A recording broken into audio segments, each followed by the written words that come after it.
been a while. And as a very short recap, we were in this particular location that we have a map of, specifically in this sort of courtyard here, and we were having some dinner with our new, well, associate, I suppose, Sinrid and her, a couple of her strong arms.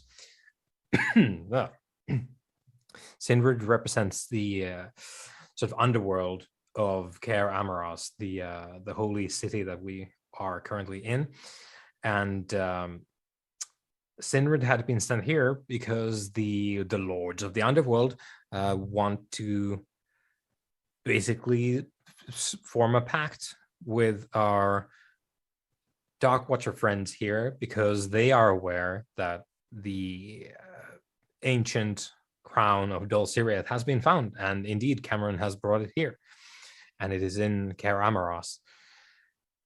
And yeah, they had sent Sinrid here to discuss the potential purchase, which wasn't really an option, of the crown, and then forming a kind of an alliance going forward, where the pins and needles, the underworld, would try and sort of cut off the wings of any rumors that the true crown of Dol Siriath has been found and brought here. So basically, they're going to play for time. It's something that they said they could do, and they wanted a seat at the table, presumably in this, whatever form the future takes. They want a slice of the pie, and we had an agreement in that. And then I do believe Cameron sort of promised a personal favor, so that Sinred would try and find Rathawen, the former court sorcerer of Dol Siriath of old. And then we had mused a little bit on sort of the significance of Rathawen in the sort of historical framework of Dol Siriath and the crowns and all this. And we were interrupted by a sort of, rough living, kind of old, ragged man who had crept up as you were having dinner and discussing behind Cameron. And we ended with the raggedy man sort of grabbing a hold of Cameron and sinking a dagger in his right shoulder, while shouting, "Traitor!" And then we ended there. And now we're going to start with, as is dictated by, we don't really have as aggressive instincts as we had before, but we do have Ishmael on the lookout for danger. So you are going to look out for this. So you can put in your sort of 2 gold coins worth here, Ishmael, into this whole mix before we do anything else.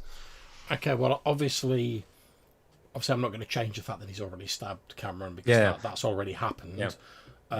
So I imagine that, because one of my instincts is I'm always on the lookout for danger.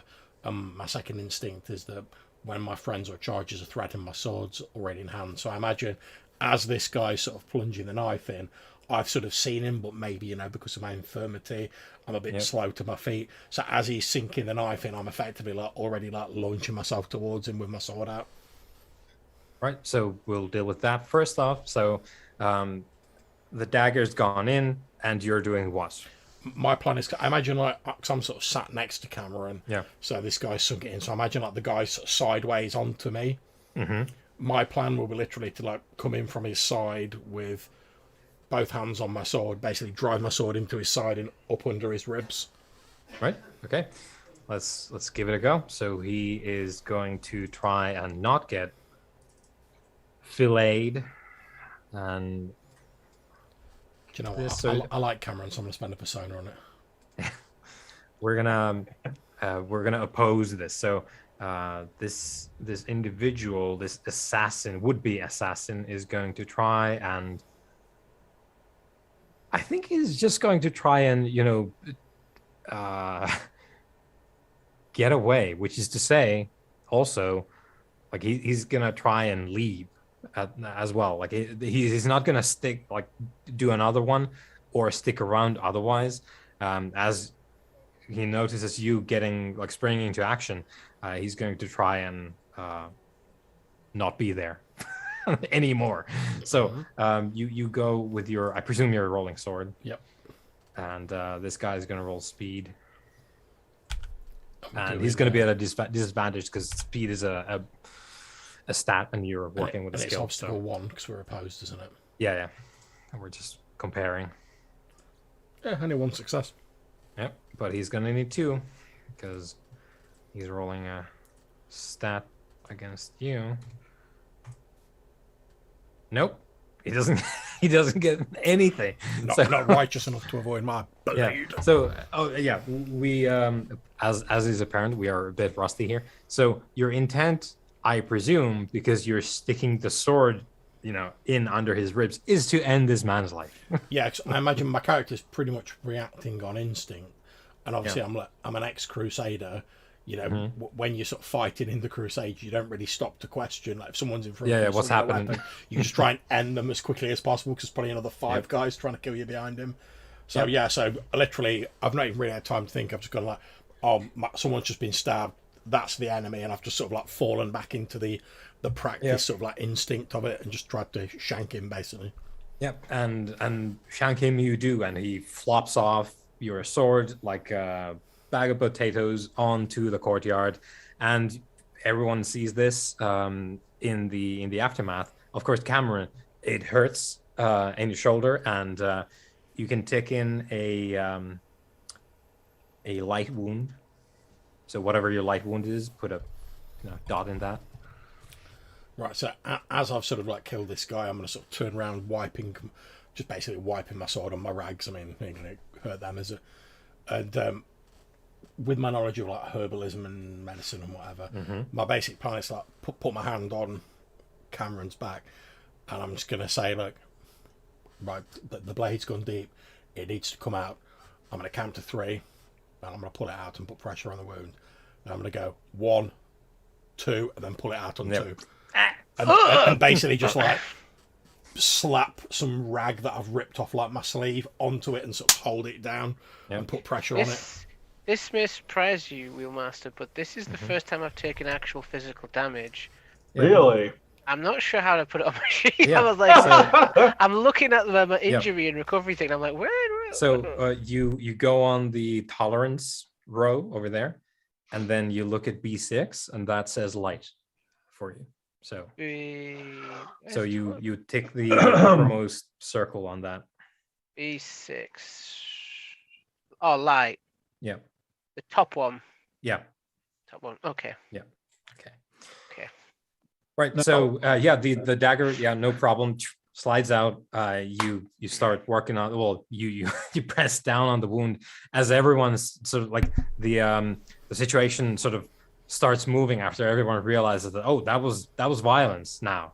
It wasn't just plates falling over or whatever. I sort of sag against the table a second. I'm like, Ishmael, was he with anyone? Is there a group of them? Are we under attack? As you say this, I'll just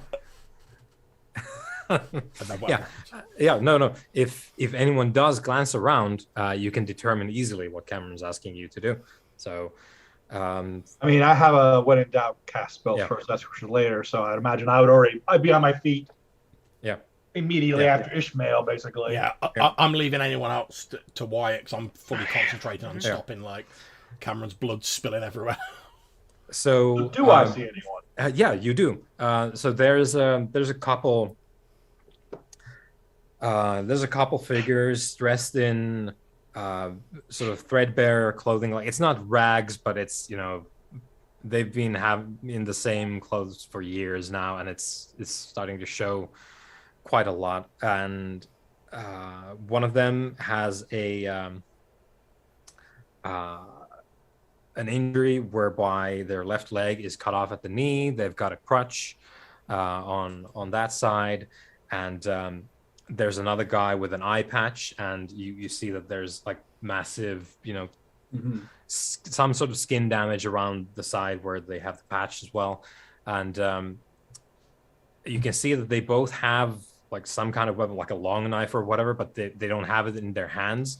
They're sort of like standing there, sort of weirdly, like grimly determined, and sort of glancing at the now dead fellow lying in a pool of his own blood there. But yeah, very much in the moment, these two guys. So you pick them up very easily. So they both armed.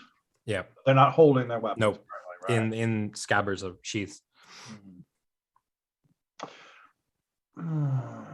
And so we're in a dining room, correct? Basically? Yeah, it's like if you look on the map there. So here we're in like this courtyard. It's evening. It's sort of tables. Yeah, that's what I'm saying. There's lots of tables and everything like that. So I'd like to see if I can make something happen slightly creatively. What I would like to do is I would like to use my binding spell. But what I'd like to do is I'd like to basically bind two tables together, but in such a way that it confines the two guys. Right. So let's take a look at the. It's not. Yeah, exactly. It's sort of a creative use of the spell. So that's why I kind of wanted to sort of put it's everything else is exactly in there, but I don't think by default it comes with telekinesis is the thing. Binding is under B. Yeah, so it's areas, half presence, origins, personal. I could choose a number of items equal to my will within the area of effect. So the items are held together by a power, blah blah blah. This useful incantation allows the wizard to sorcerously bond two or more similar items together so that they lock together like pieces of a puzzle. Sorcerer may choose a number of items of earth, stone, wood, metal equal to his will exponent in the area. These items are held together with a power equal to. Yeah, I have it written down in my. I think. Yeah, I think we are good to go with this. Now let's review this individually when we do this, but based on what. Yeah, that's why I want to. Yeah, that's why I wanted to ask. It kind of seems like it's in line with the spirit of the spell. Yeah, it is. That's why I thought it would be kind of. Yeah, it is, and this time the sort of fluff text does give a sort of good idea for the use case. Yeah, so that's what I thought, but I wanted to get your take on that. And that's good because sometimes the sort of the sort of fiction thing doesn't really match the actual thing. So so what we're gonna do is it's never gonna be a case of where there's one table in this corner and there's one table here and you do the thing and they meet in the middle. Like that's never gonna happen. But if you have things relatively close by, they will push together to form the thing that you're trying to that's what I was saying. It's not like if they're like 30 feet away I can do that, but if they're like next to each other and the guys are like relatively close to it, I figured it would make sense. Okay, no, that's good. That works for me. All right, so that's what I'd like to do then. So go ahead with your sorcery. You spot these guys, they're sort of standing there with arms crossed over the chest. Sadly, my sorceress friend is in no position to assist me because he's been stabbed. Yeah, I know he's someone had to go get himself stabbed again. Yeah, because he's a traitor. traitor. Make it sound like I somehow was too incompetent to defend. I didn't see him coming. That's a Cameron role. I know, seriously. Oh boy, well there's not a lot we can do because there's no sixes. I knew I should have thrown in something. But it's like I got no resources. I was trying to be clever. All right, fine. Yeah, but we're doing the thing that I wanted to. I'd like to point out that I rolled 6 dice against the 2. Yep. Just saying, folks, 6 dice against the 2. Sometimes that's how it do be. So give me a D6. Sure. Is that there a button for it? I think. I don't think so. Just /R. Okay, you just want to /R. 1d6, right? Yeah. 2. You did it, John. Garbled I have transmission. no idea what that means. It means wonderful things. But first off, let's deal with the. It means wonderful things. I don't believe you when you say that. It does. So, roll fort at obstacle 2 because that's your spell there. Okay. See if it drains you. But all right. Does this count? Do these rolls count as fort rolls as well? Like yeah. So you mark down the thing. Obviously, I don't think it counts here, but depending on your exponent, yeah. Because of the exponent, right? Yeah. There we go. Yeah. So the spell doesn't drain you. Yeah. Exponent 6. No, it doesn't count. Yeah. And I think because fort is a stat as well, so maybe it never counts. But this is the thing. This is the moment that we've been waiting for. Oh, has it? Is it? Yes. So garbled transmission is one of my favorite things. Weren't you just saying 2 minutes ago that you wanted this to happen? Yes. This is I'm glad the I thing could that oblige you. Yes. The new year, first session of the new year. Mm-hmm. Yeah. Wonderful. Wonderful. Starting out great. So garbled transmission indicates that the spell has misfired and has an unexpected effect. Consult the Wheel of Magic. In other words, there's a Wheel of Magic? You've got the Wheel of Time, is a Wheel of Magic. You've got the Burning Wheel, and now you've got... Oh my God. So give me let's see, what are these? Okay. So I think it's only ever D6. So give me a D6 again. Okay. I'd also like to point out this is literally the simplest spell I know too. Yeah. This happened on. Just point that out. Yeah. We'll see what happens. 6 on the dot. 6. So could you use that 2 minutes ago? Clockwise. Okay. So we're determining which direction the wheel spins. It spins clockwise. Now give me another die. Okay. This is interesting. Yeah. Another 6. 6 again. Wow, where were these 6s 2 minutes ago? Yeah, it's we're closing in on the number of the beast. Seriously, right? One more, right?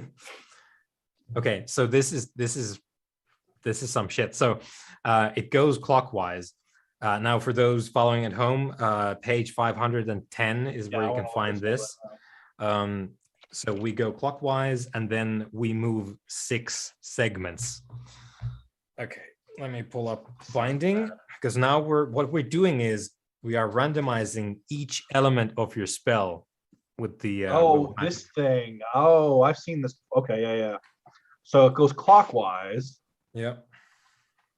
Let me pull up. Here we go. So we're going to start with the element because that's what it says. So it is Earth. So we go clockwise from Earth 6 steps. So 1, 2, 3, 4, 5, 6. Fire. I like it. Then we go impetus. Yeah. The impetus is control.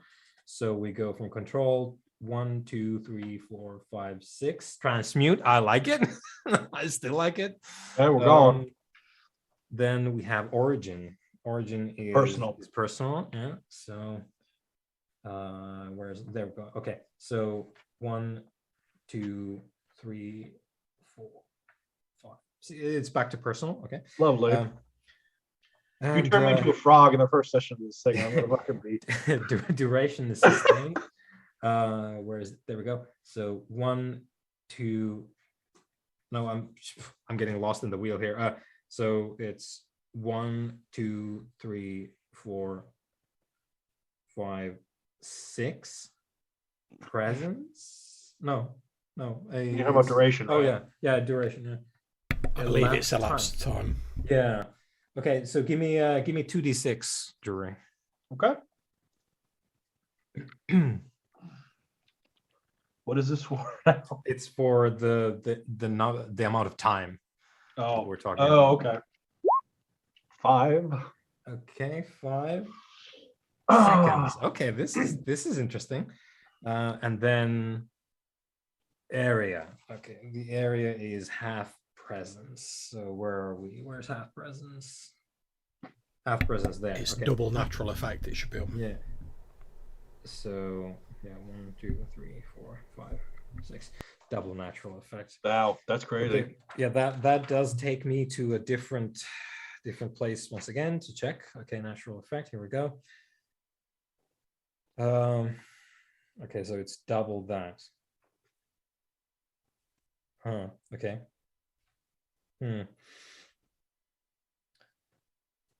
Right. So what do we have here? What is this? So it's fire, transmute, personal, seconds, and double natural. Yeah. So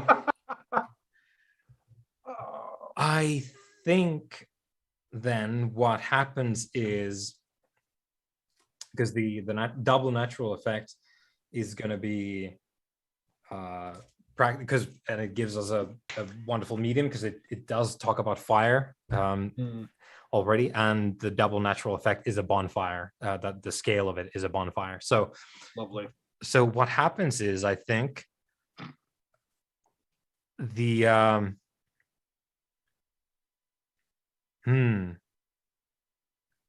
it's like it's transmutation, but it only lasts seconds.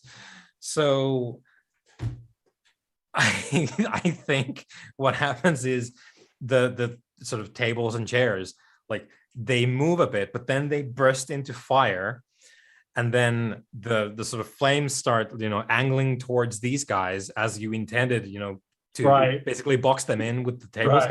The flames, surge towards them as along the line where you intended to put the tables, and then the flames turn into wood again, and it's like flame shaped wood now that is ringing these guys.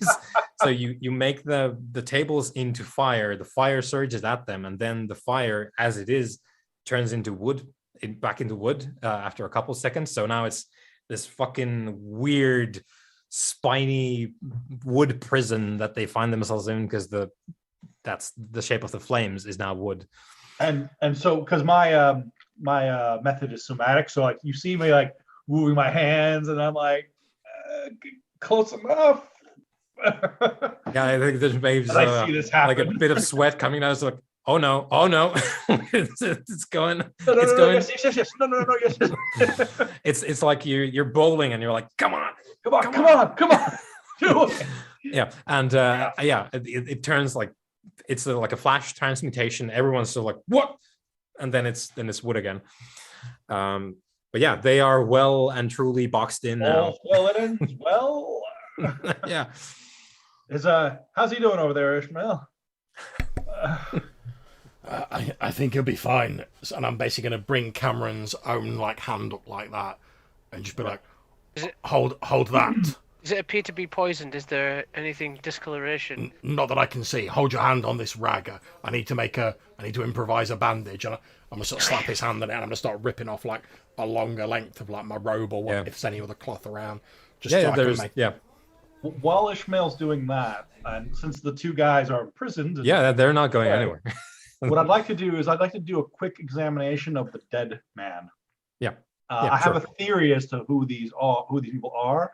Yep. And I'd like to use my Covenant of the Flamewise to sort of, I want to look for identifying marks or. Also, by the way, this is a great example here, and Ishmael, please feel free to, if you had a first aid thing you wanted to roll in order to try and treat the wound, please, you can go ahead and do that.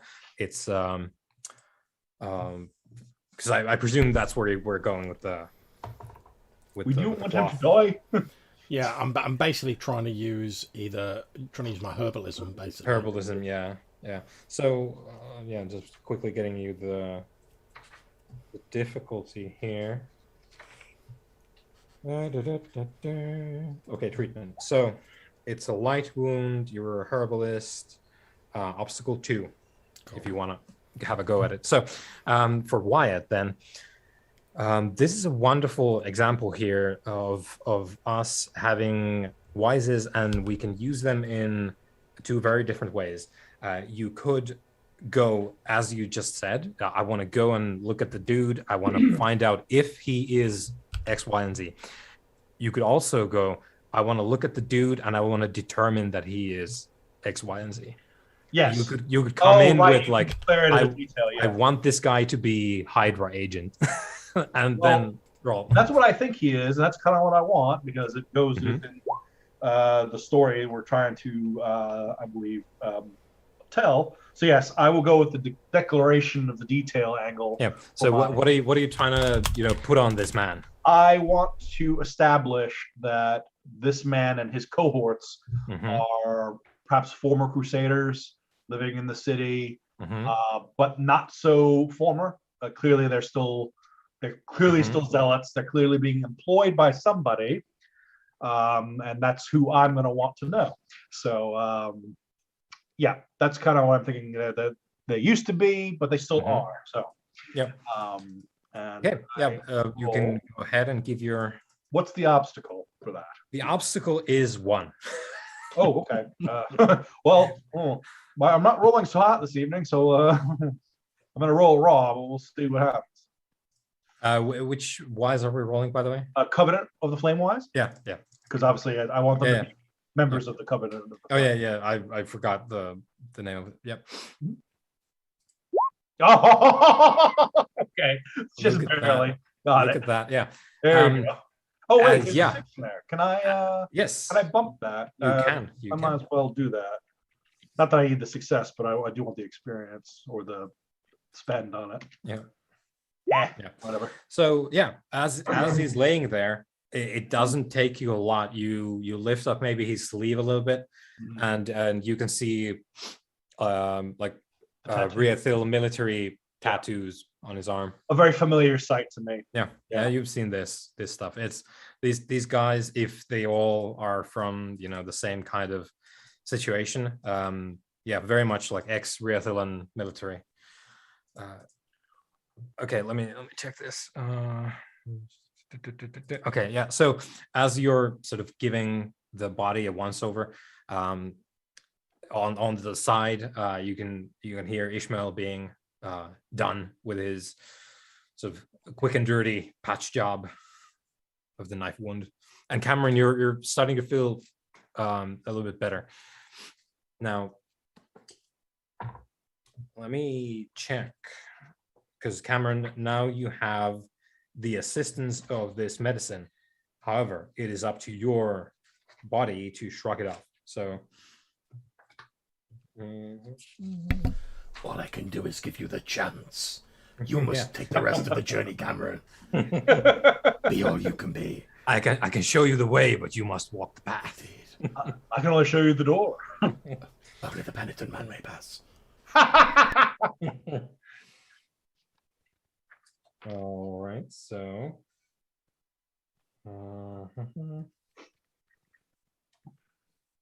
so it's obstacle 2 health. Is this a fort roll by any chance? A what? A fort roll. Health, I said. Oh, is it health, of course. Health, yeah. Oh, okay. You got to remember, for those I've never rolled health listening, before, you see. we're used to games where health is not something you roll. You just pick it off. It's just like It's something you spend as you go. Yeah. Oh, wonderful. Okay, so wonderful. It's you're gonna spend a fate point, Matthew. I've got There's a 6 in there. Yeah, but look at all those offensive ones. Look at them. Look at them. Yeah, they're just staring you down. It's like, what are you gonna do about it? Yeah, I am gonna use a fate.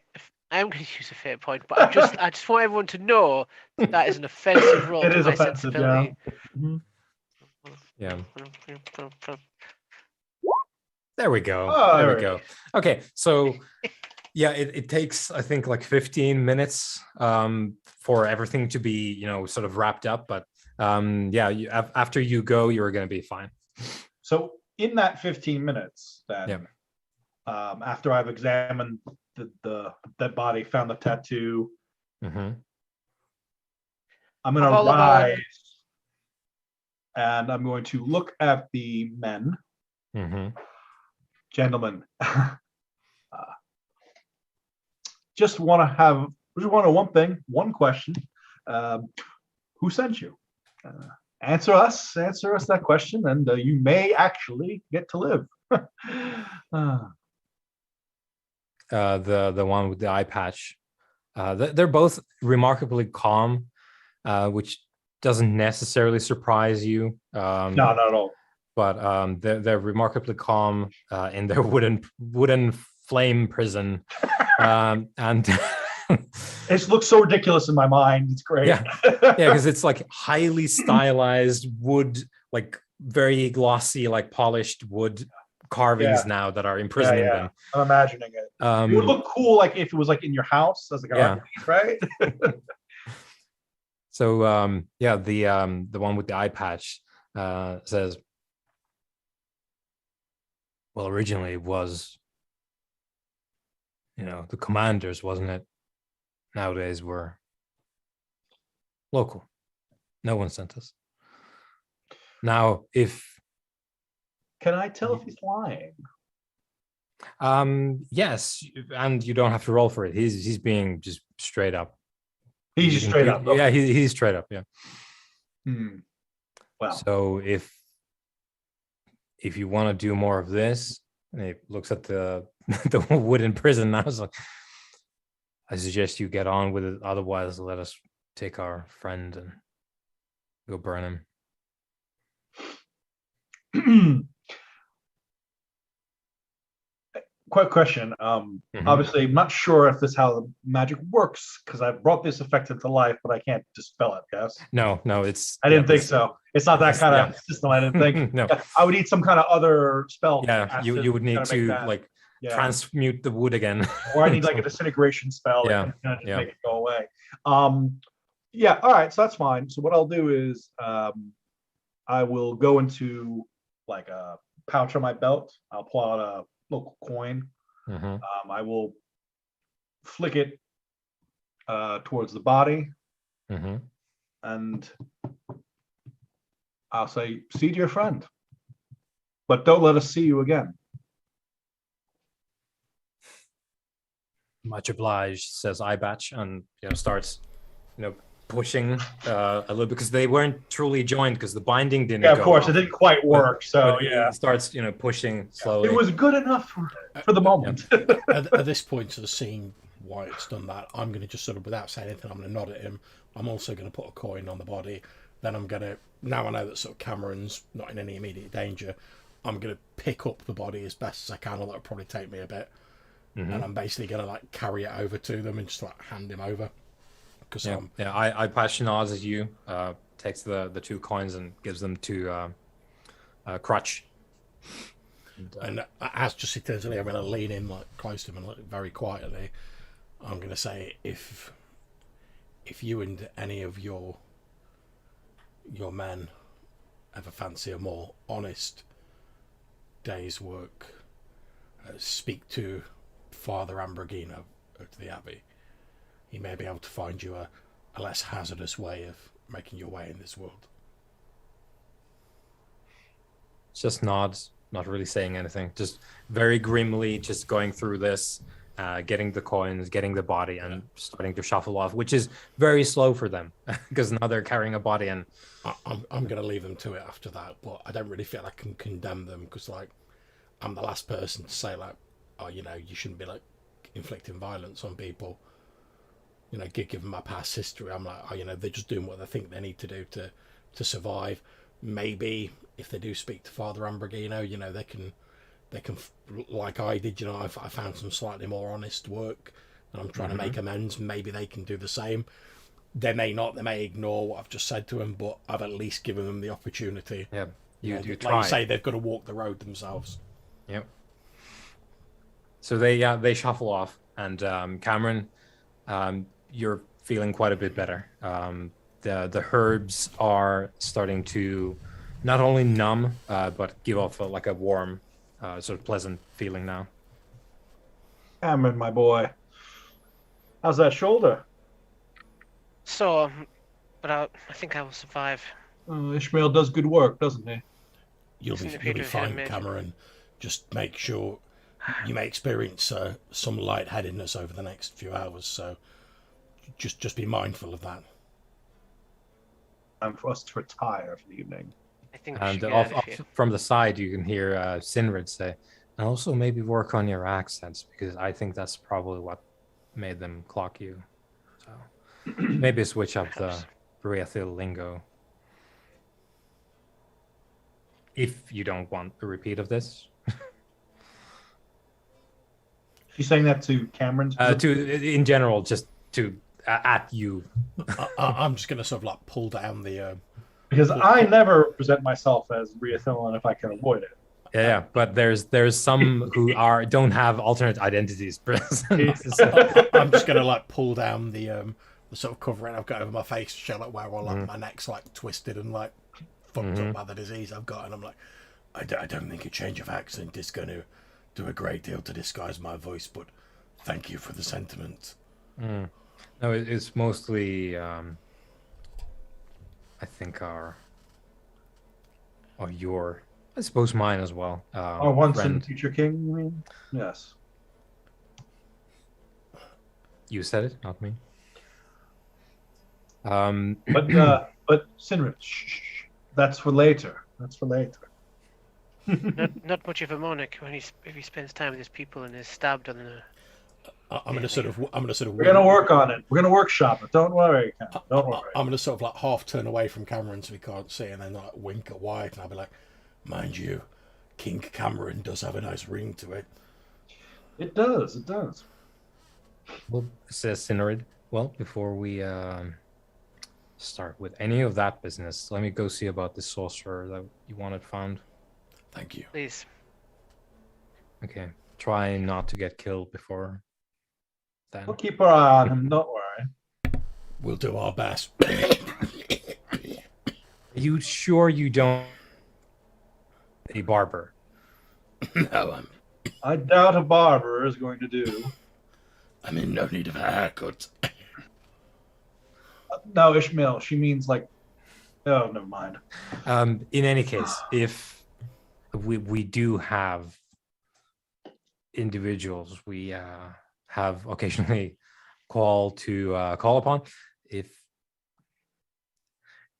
present circumstances turn for the worse, she says, looking at Ishmael, as we are now comrades in arms, do let us know. We might be able to do something about it. I appreciate that, but I believe this is part of my penance for my actions in my previous life. But I'm no longer contagious. She points at you. That's the priest again. All right.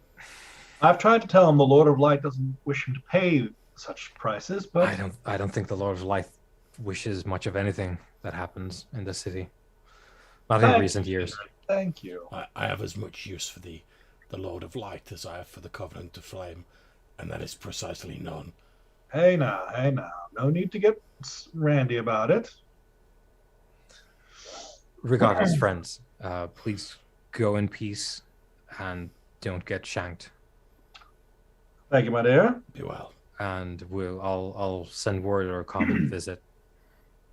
Do you have any sort of special way that I need to be aware of when entering your place of residence, or phrases, handshakes, items brought with? She means our your hiding place, your underground tower. We should have a password. I imagine the other Dark Watchers who are, because it's not just us there, correct? Yeah. There's a handful of others. Dark Watcher 999. How about there's a secret knock? Mm-hmm. I like secret knock. So so Wyatt will find the nearest table. Like, yes, just do this, and I'll do the thing. Yeah. I'll knock on the table in a certain way. Knock on the door. Someone will answer and declare yourself and ask who you want to see, and they'll come and fetch one of us. I'll come bearing news, hopefully quickly. Thank you. I look forward to hearing from you as I sort of try and. We got to get some whiskey in there. Yeah. That's what we got to do, Cameron. Yeah. So I know this lovely tavern. Yeah, the Sinrid and the enforcers leave, and you're there now, or free to go rather. Tend to other business.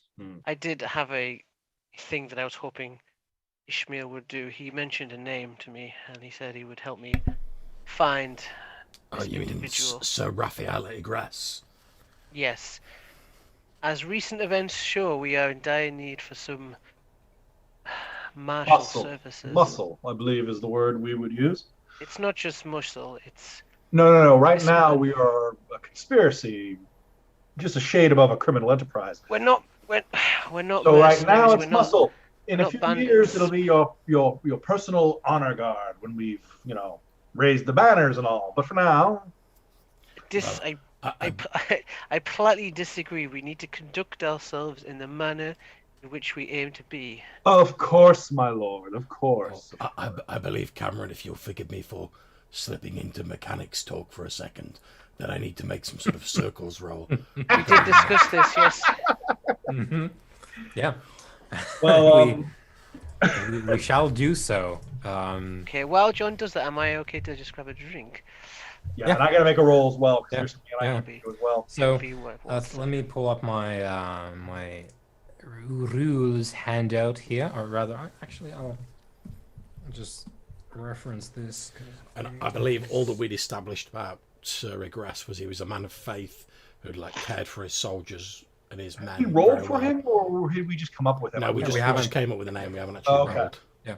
So, yeah, you're free to determine everything really that you need him to be. So, yeah, basically just let me know who this guy is. Yeah, like I say, he's a man of strong faith, but he was one of the commanders who actually gave a shit about the men under his command during the thing. So although I've lost my faith, and I'm sort of fairly scathing towards anyone who's still oh, it's the Lord of Light and all of that. I'm even though he's religious and I don't really agree with that, I know that he was a good man and he took care of his own. So I respect him for that, as well as the fact he's survived the holy wars with it. And I think secretly my character's probably a bit envious that he's survived the war with his faith intact and everything's all good for him, whereas I'm this bitter leprous ridden faithless husk. So is this guy run-of-the-mill captain then, or is there more going on there, or is this? I think he's definitely commanded troops. Obviously he's a noble because he's a Sir Regress. I imagine, because obviously my character was young, sort of idealistic, bastard son who went to fight to make something of himself in the Holy War. I imagine he was also a young noble, maybe someone who's slightly more in favour with his family, because I sort of went there and I basically had my armour and my sword and I was there on my own, whereas he's actually in command of a group of men, so he's probably still in with his family, etc., whereas mine were just sort of oh, you're not really the one we're bothered about, just go and do your own thing and try not to embarrass the family. Yeah. Right. So. Yeah. Okay. Because I'm a born noble. So. Just like everybody else. Yeah, I was gonna say, aren't we all three of us now born nobles, basically, right? Yeah. Yep. Okay. So Almost in that's that what the case, story's yeah, about. you do have a similar life path. However, this is a yeah, it's a higher station because this was a commander. And just for the viewers at home, I have zero expectation of passing this role. But the beauty is in that he does exist. It's just the disposition and the I circumstances. have a question, actually, Johannes. Since Wyatt's literally standing right there as this conversation's happening. I know I missed the earlier part of the conversation, but if he's trying to find somebody or create somebody in this city from that way of life, could I assist him at all? Because, I'm a born noble. This is my city. Yes, that kind of there's a couple of ways we could go about it. And let me do a real quick you're reading, let me know. research thing.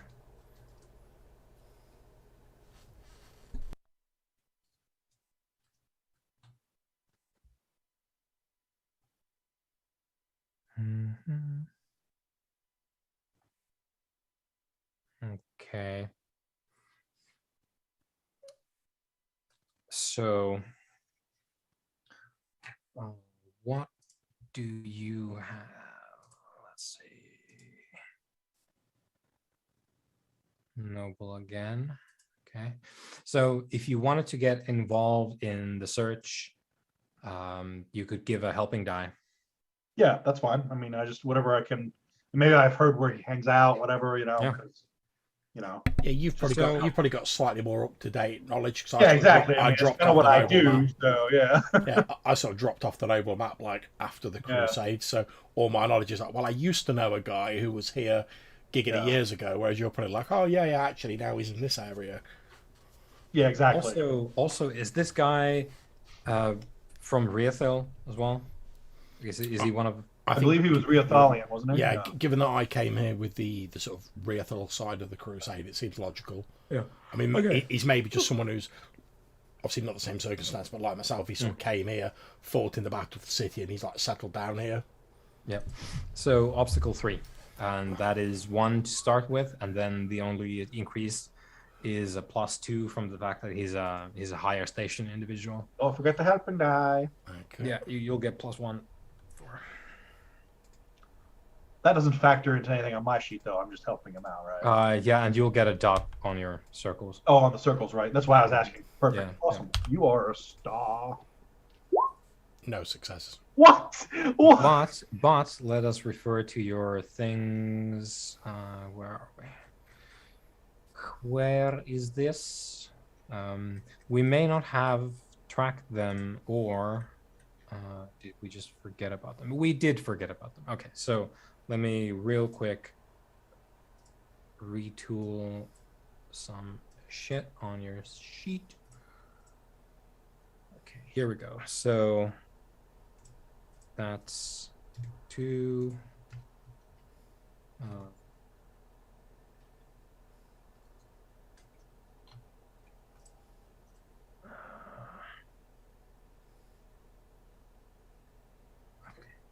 That's actually it, and then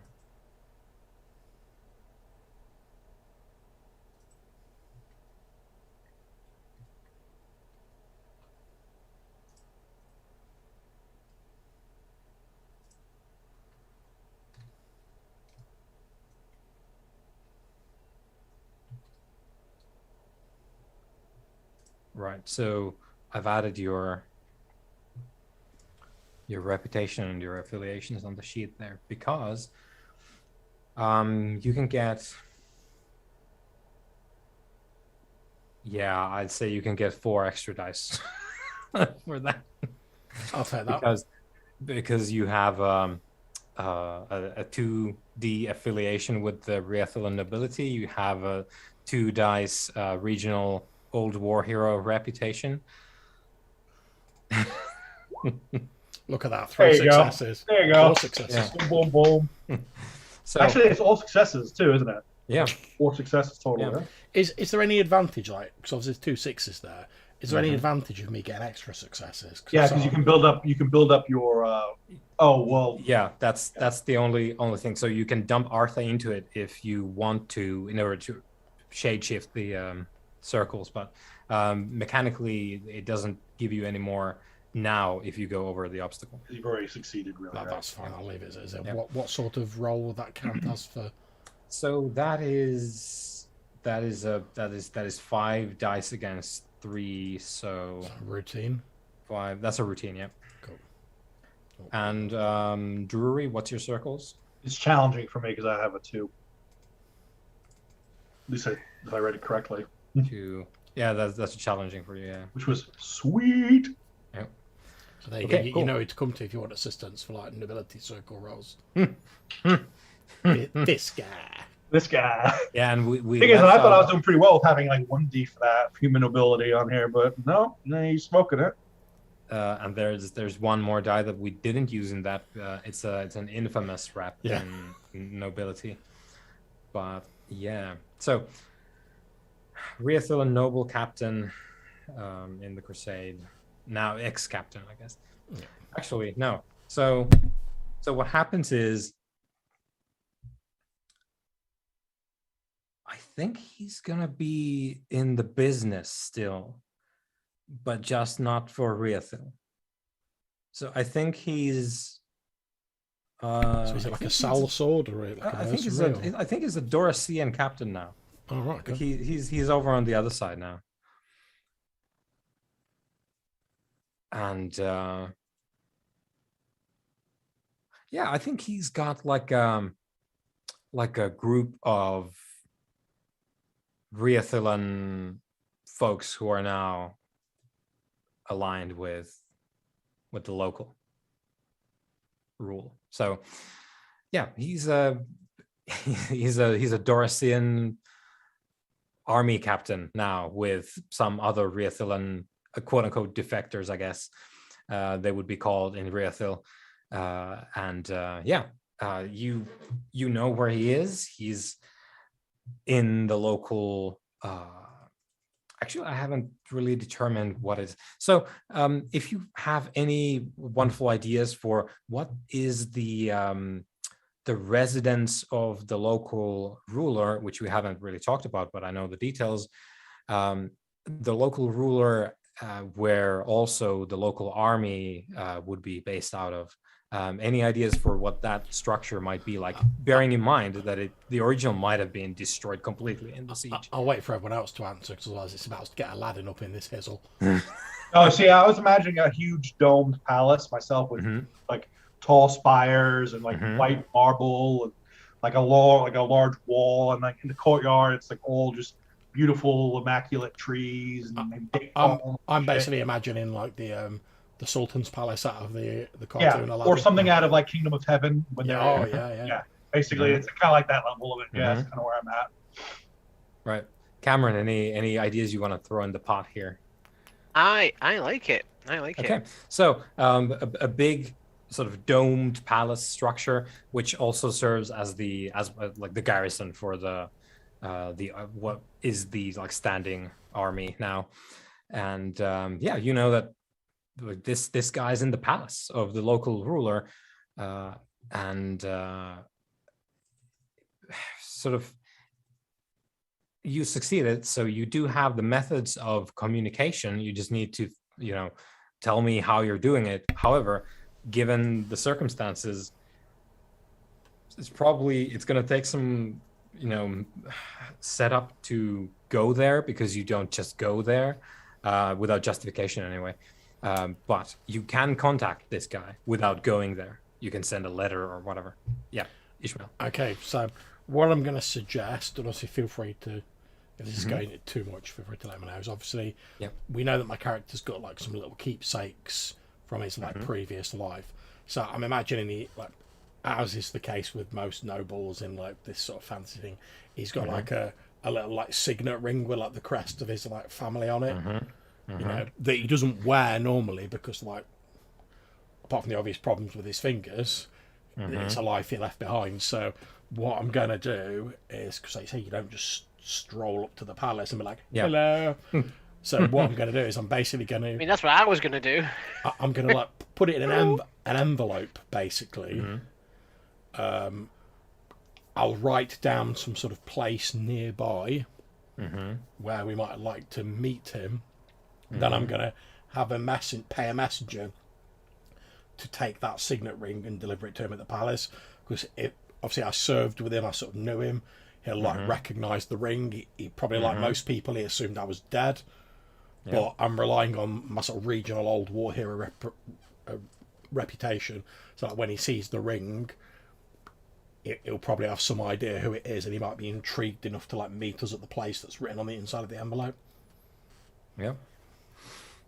Okay, cool. Yeah, so you do that, and that is not a problem. With this role, we have established all that is going to work, and he, because you succeeded, he also doesn't come with like overtly, hostile disposition or baggage of his own to start with, at least. So, so that is all set up, and it will happen when you put down, the time and the day, and then we'll deal with it at that point. And Wyatt. Sorry. So am I. So obviously after giving like a couple tips to Ishmael to help him find his buddies or whatever, I did have something I needed to do for before the evening closes. Presumably, they're going to go off and do whatever they're going to do. However, I need to track down some bandits and some food, because I wanted to, after hearing about the plight of the hospital that Ishmael sort of frequents, I wanted to secure clean food for Albergino's hospital. So I do want to reach out to some contacts, talk to some people. My intent is twofold. Either way kind of solves the problem, but I think one's a better solution than the other.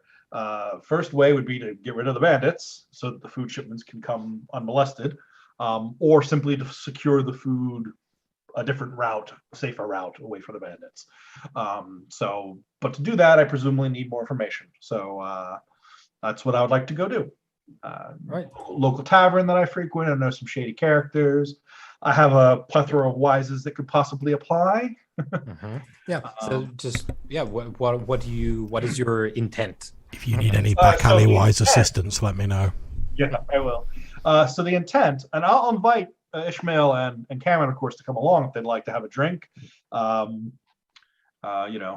Maybe throw some whiskey in that wound. But I'm thinking that my intent is to, I need to stop the bandits interfering with the food shipments. I don't care how that happens, whether it's getting rid of the bandits or finding another route for the food, but I need to do that. So at the moment, that means I have no idea who these bandits are, where they're hanging out, or what their, other than banditry, what their motivations are. So I'm imagining gather information on the bandits would be the intent. Okay, so again, a wonderful option here is to delve into specificity. So indeed, you again gather information about the bandits is extremely broad. So two suggestions: either we narrow it down, like I want to know where the bandits make their lair, so that I can talk to someone and they can maybe go and clear it out, or you can say, my vehicle for this is I'm going to chat to shady people, I'm going to gather information, all this stuff. And then what your intent is, like, I want to establish that this is where the bandits are, or this is what they're doing, or this is their motivation. Again, like you can, if you want to inject your stuff, like if you have an idea like, I want them to be here. So, blah. Right. Okay. So I guess my intention would be to establish the location of the bandits. I would like the bandits to be local. Obviously, if they're taking the food shipments, they're probably taking them quite close to the town. So I imagine if their main base is probably here in the city somewhere, I'm thinking subterranean, perhaps an old part of the sewer system, perhaps, that they've sort of converted into a bandit warren. That's sort of my thought process, because I have a specific way of getting rid of them then, if that's the case. So again, and that is wonderful, because that is exactly how you could do it in Burning Wheel. I have this set of tools. I want to use this wise skill to inject information so that it would link up with my whatever I have going. That I can do the dastardly thing to get rid of the bandits. Yeah. So basically, if you want to, you can use local taverns and your shady friends to sort of establish that. Like the big band, because there's probably dozens of groups, but like the big bandits are here and they're in the sewers. Like they have like it's like a whole colony of bandit fortress down there. Bandit town. Right. Yeah. So that's what I want to do, and I'm assuming my underworld wise is probably the best one for that. That is a wonderful wise for it. Now, is anyone else going along? Ishmael has a wise that would be immediately applicable. Cameron, I have invited. Cameron, are you going with? And do you have a skill that you can use to give a helping die? We're looking for bandits. Indeed. I don't think so then, unfortunately. Unless they're from Dulciriath. Nah. Nah. Yeah. Obviously, in my time frequenting the sort of slummier back alleys of the holy city, I've bumped into some unpleasant people. So much as Wyatt advised me earlier on, like the current locations of like Surrey Grass and stuff like that, I'll try and chip in a bit of information about what I know about various like skeezy people in the area. So I'll give him one dot of my own back alleyways. Yep. So you'll get one from there. Okay. So also there's another option entirely. Like what we're talking about now is using the wise skill to inject information into the setting. You could also say with circles, and again highlighting the fact that circle is extremely powerful, probably the most powerful thing in the game. You could say, I want to find the dude that knows where the bandits are. You could say that if you wanted to, and then try and roll to find that dude. That is another option, which is sort of quite, different from circles. Yeah. Sorry, wises, but I'm searching for the one-armed man. Yeah. Yeah. It's a great film. Unfortunately, I think because at least both of me and Ishmael's circles and our reputations and things lend towards a certain crowd, whereas my skills lend towards the other crowd. Yeah. So I think I'm going to stick to the original plan, and hope for the good rolls that will bring in the knowledge that we want. So. Right, so Okay. Ishmael is helping me out, I think. Yeah, you get +1 die from that, and then I dig out my handouts And you to tell figure me out the. Oh, I kind of want this to work, so I think I'm going to put a persona into it as well. That still leaves me with 1. I think it's an immediate obstacle 4 because the descriptor is a risky act. And asking about, where's the bandit? I want to know where the big bandit hideout is. Tell me where it is. Right, yeah. And nobody else has anything else to help with, right? Cameron, scratching at the bottom of the barrel. Anything you can pitch in. I've got etiquette. But I could maybe persuasion. I could help you. Persuasion is good. All right. You're literally talking to people. I can help you talk, yeah. All right, there we go. All right, hold on. But look, someone stabbed me. We need to find the bandits. They're bad men. They're bad men. Oh, look at what they did. All right, hold on. Let me then add that in. So it's 2 helping die. Yep. Can I fork anything? This is a good question. Yeah, anything that's relevant. I got a streetwise. I got let me see here. Persuasion, of course, for myself. Let's see. Either of those tickling. I think streetwise is good. Yep. Streetwise All right, cool. So I'll fork that in for another die. Okay. All right, we're building it. We're building it, guys. All right, we got 7 dice against the 4. Let's hope for the best. Yeah, and if you botch this, yeah, I think what's going to happen is you'll find the bandits, or more appropriately, they find you. They find us. Yeah, you will ask about me, bro. You ask about me, bro. Yeah. All right. Why are you disrespecting me, bro? Like that freaking tracksuit mafia and that Hawkeye. Oh no! It's the tracksuit bandits. Oh no, it's the Pilgrim Road Mafia. I wish it was the Pilgrim Road Mafia, because then I could get my Pilgrim wires on the go. Yeah. All right, here we go. I'm gonna click it. Oh, come on. There's a 6. Wait, there's a 6 in there. 50-50. All right, I'm gonna do it. We're gonna do it. Jesus, my last fate point. Hope for the best, bros. Yeah. There we go. Yeah. Okay, so squeaked it in. Let's calculate this before we do anything else. So you're looking at a routine for your dot there, and so Ishmael, what's your dark back alley wise? 2. So that's challenging for you. So nice. Down. Cameron, what's your persuade? Dos. Okay. Challenging as well. Okay. Good job. So yeah, you do the tour. Takes the rest of the night pretty much, because that's your medium. You're doing the pub crawl, and not necessarily getting tanked, but talking to a lot of contacts from all over the city. And yeah, you do pinpoint there's a, I think there's like a remnant, like a crumbling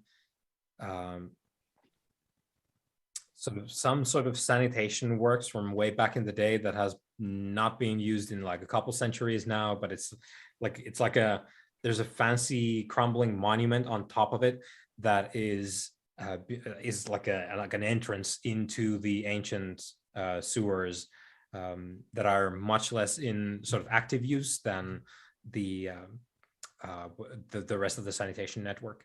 And yeah, you found at least one of the entrances via your sort of survey and interviews of a particular conglomerate, an alliance of bandits that is doing great business currently, selling very expensive grain to local hungry folks, and it is a mystery where they source it. Oh boy, I was going to say, given that we're all from like Rearthel, I imagine when we find this like ancient, like crumbling, like entrance, we're all like, "Hey guys, check out the architecture." Those arches! Oh my god! Look at the buttresses. I like big buttresses, and I cannot lie. Yeah, definitely. Yeah, everyone at the same time is like, "Oh, the golden ratio." Yeah. As I was sitting there admiring the golden ratio of it all, I turned to my fellows and like, and now I'm going to drown it. I beg your pardon. Oh yeah, I didn't. I forgot. I didn't tell you the plan. Yeah. No, we're gonna drown them like rats. That way they can't steal the grain anymore, and that way we can secure food for your friend's hospital. Shouldn't we just arrest them? Who's going to arrest them?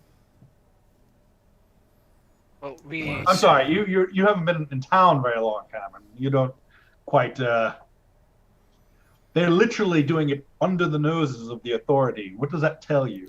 Whilst I can't say I'm exactly keen on the idea of drowning people, what Wyatt says is true. If the local authorities were seriously interested in preventing their crimes, they would have done so long before now. Indeed. And we are the only ones that can bring the justice these men and women rightly deserve. I'm not sure this counts as justice, but should we not at least to try and, forgive me if again if this sounds naive, should we not at least try and find out why they're doing what they're doing? We've already seen recently the lengths that desperate men can be driven to, and I sort of gesture at the bandage on. I've already been stabbed once today. Why not? Give it a second go. I believe if we're going to condemn these men, then we should at least listen to what they have to say first. That is fair enough, I suppose. For someone as bitter and jaded as you are, Ishmael, you have a quite innocent view of the world. Just because I do not believe in your gods, it does not mean that They're not my gods. They're just gods. Well, call them what you will. Just because I do not believe in them, and I do not seek to justify my good actions by linking them with a deity, that does not mean I wish to descend to the levels of a street thug or a murderer.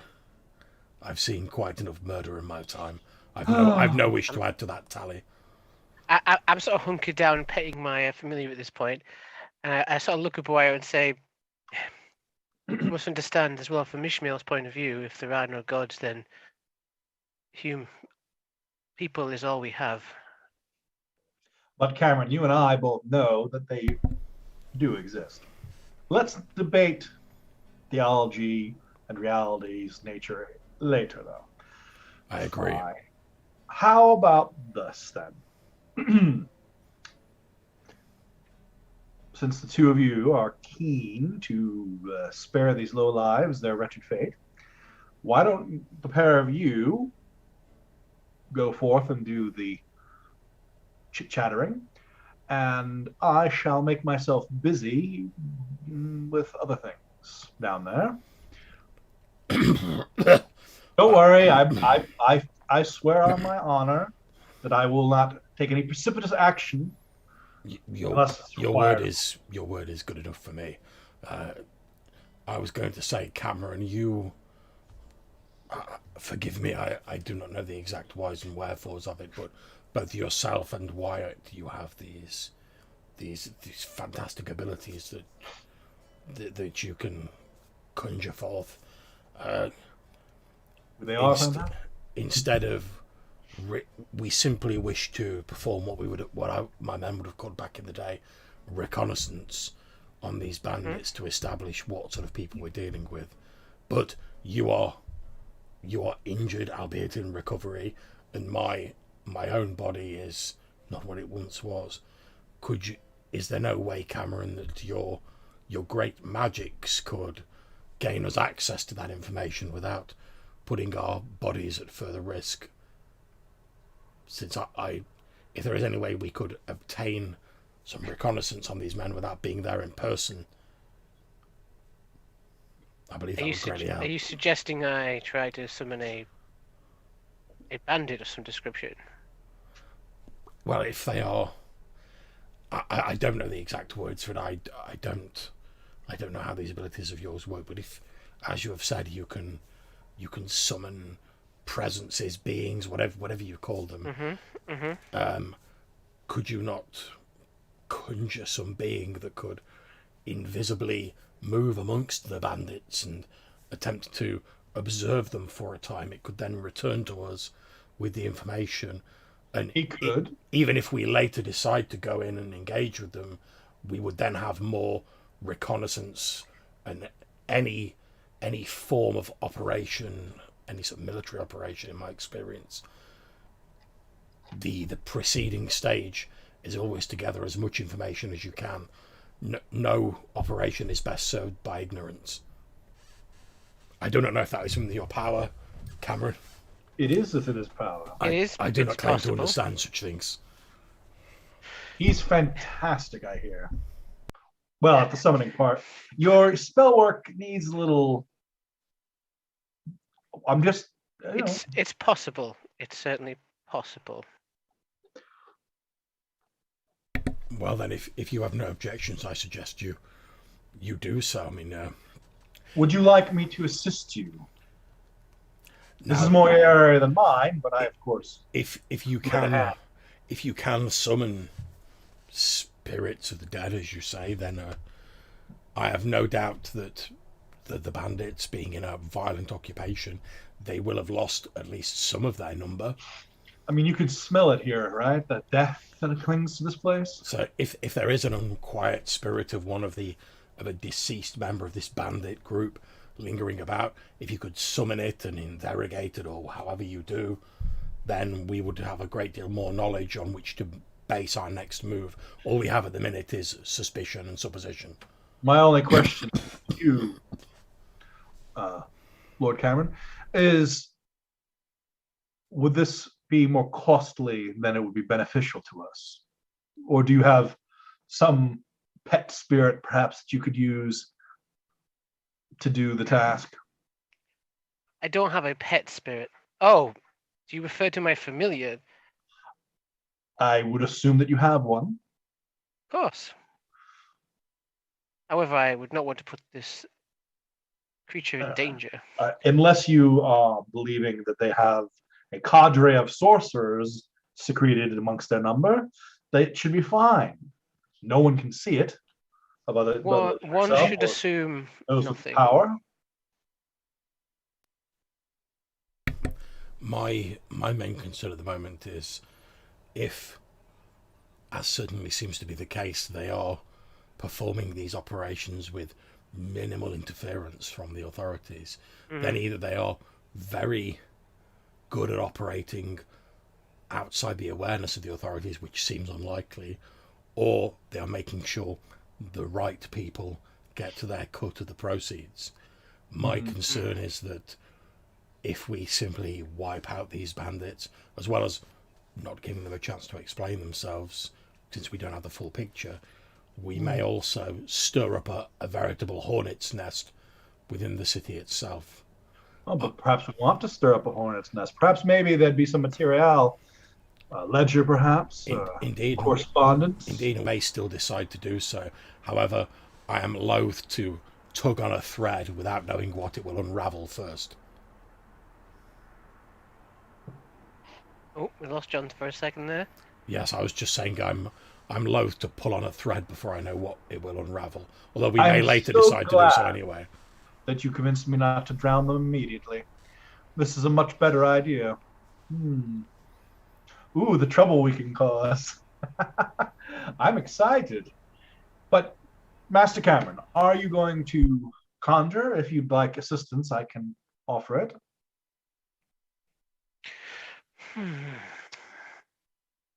Otherwise, we do it the hard way. So as far as time goes, basically we're past midnight. It's very, very dark. And yeah.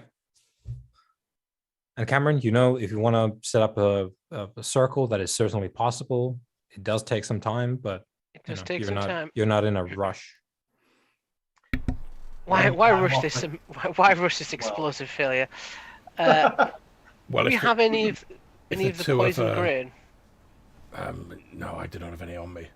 But I was going to say, if the two of you are going to both be engaged in this, I suggest you find somewhere where your back is against a wall, so to speak, and then I can keep an eye out. Find a quiet alcove. Yes, and I will keep an eye out for any trouble and make sure that you are undisturbed while you go about your work. Yeah, okay, yeah. I'm going to attempt to summon... I'm going to guess it's a restless spirit of one of these bandits, possibly an old member. Or even one of their victims would do, depending on what's here. Well, the victim wouldn't necessarily know why they were... but it still might have information. Depends on what's available. Yeah, basically, bandit if you can get one, but if not, one of the victims. Anything it might have information. Okay.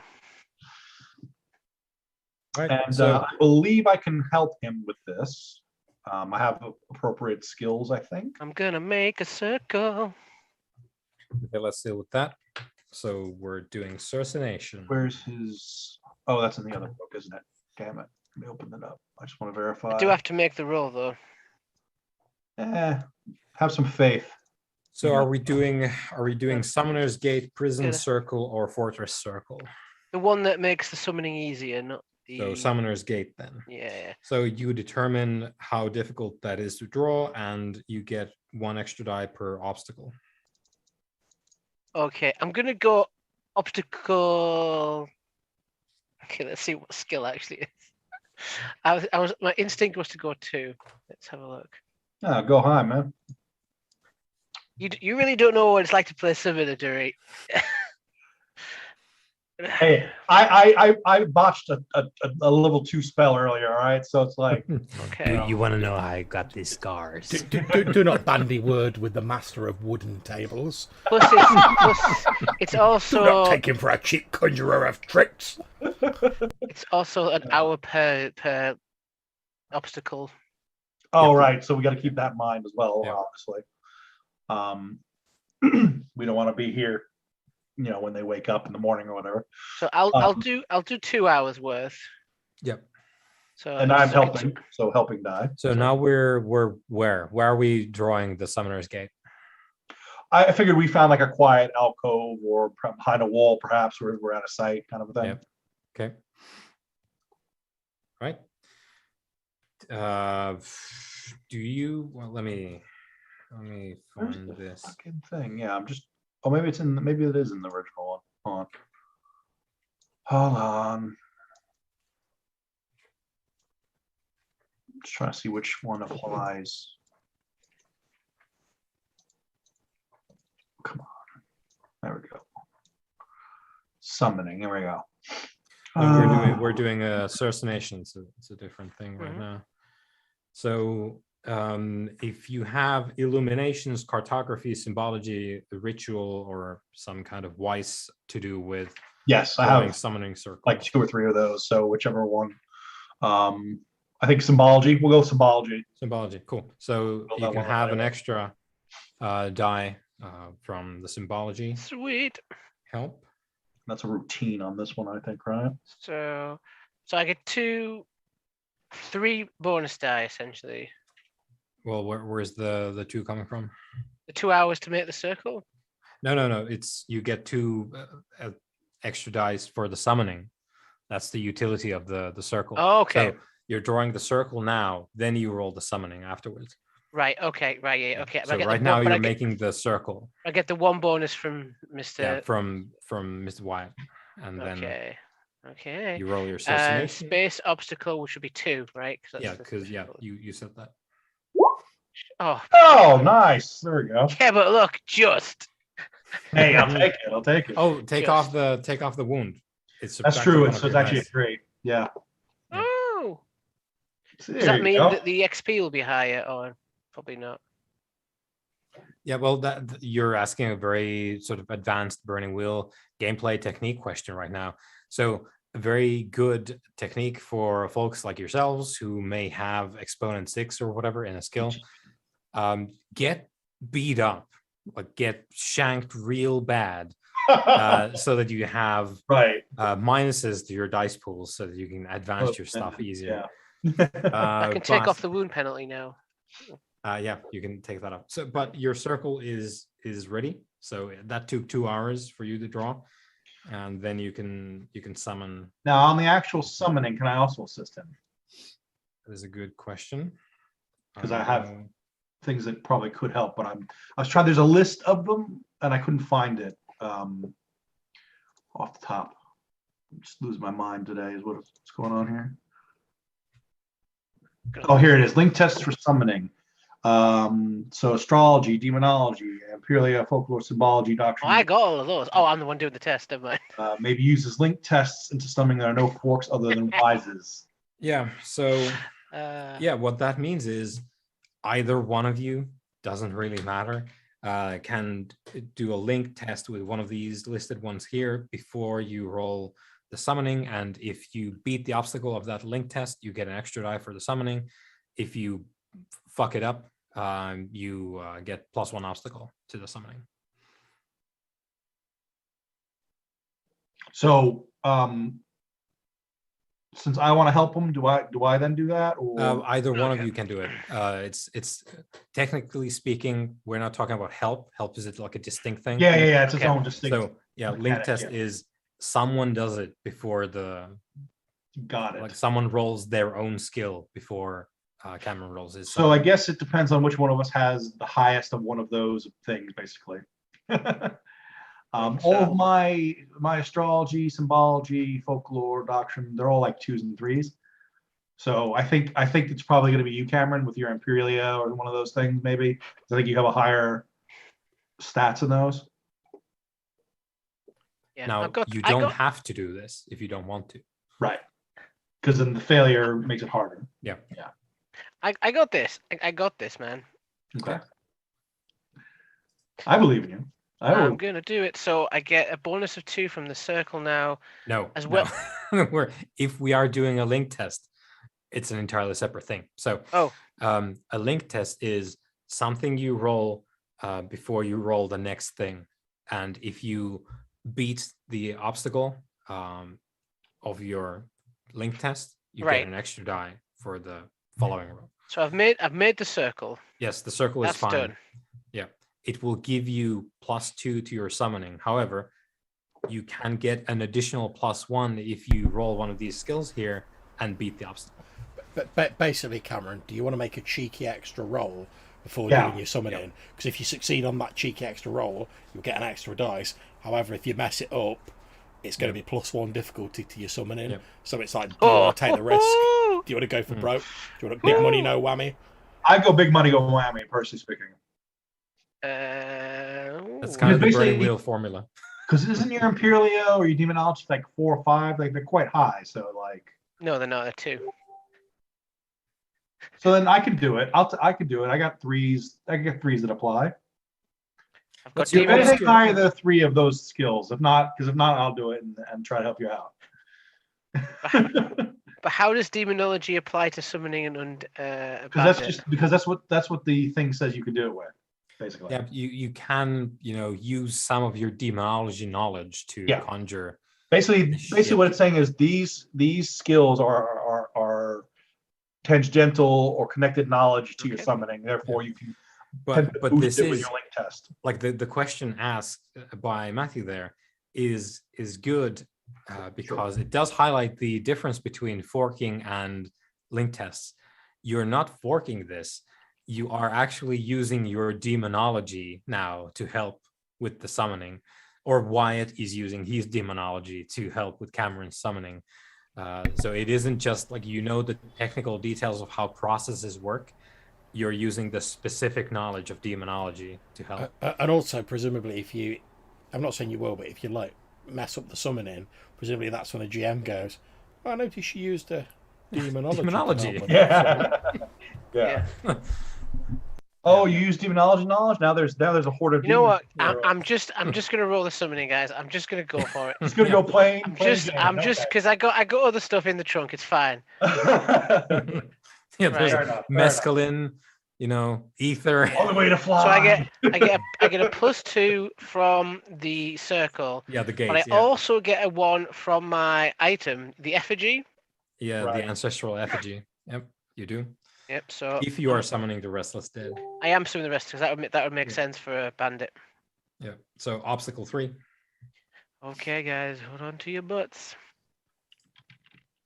Base obstacle 3. Oh, motherfucker! Look at this guy with a 6 as well. Boom, boom. You have a 6 there. I know. I'm just considering my options. Yeah, why not? It's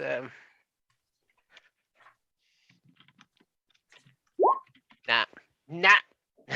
Okay, so you can now bargain. You beat the obstacle, so yeah. You can, if you don't have to do this, but now because you beat the obstacle, you can spend your extra success there in order to be able to bargain with it. So what that means is you roll your bargaining skill, and if you win, you can lower the price of the service or increase the duration of the service that it's going to provide for you. Okay. But then, of course, like you don't even need to do any of this if your question is like, what are the bandits motivated by? Like there's no sort of increasing the duration of that in any case. But if you're looking for info, maybe this doesn't even apply. I might bargain for a lowered cost, pro bono work. It's tribute. So you can make your bargaining roll. Okay. So I will spend my extra success to get a +1. Oh yeah. No, you spend your extra success to roll. Oh yeah, okay. Yeah, so you just straight up bargaining. Okie dokie. What's the difficulty for this one? If he says difficulty 16, I'm it's a versus test. Yeah. So it's gonna bargain with you. Let me. Better start believing you in bargaining stories. You're in one.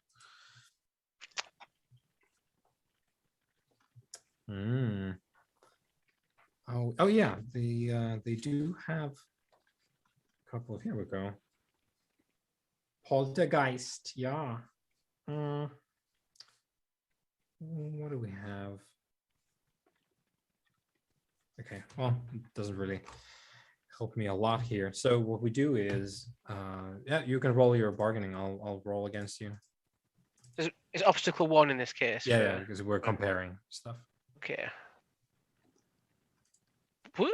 Is it rolled? I don't think it actually rolled. It didn't. How weird. Okay. Boom. Boom. Boom. Amazing. Amazing. Cameron, Doing sweet it. Cameron. It's coming. You're coming into your own now. Damn, that's a Matthew ass roll, all right. That is continuing into the new year with the same shit. Here we go. Oh my god! Look at this ghost lord. So, I summoned a bandit lawyer. it's the mafia lawyer. Oh no! You're gonna summon it up, and you'll be like, "Are you the ghost of one of the bandits' victims? One of the bandits?" There is only Zool. Oh man. Okay, Oh, so no. if the entity wins, which it did, he raises the prize up by 1 step.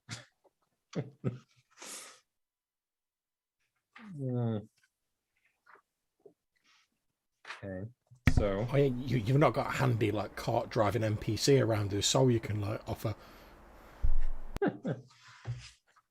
He got out while the going was good. Yeah, real. I don't even get XP for that dank roll. So this is kind of cool.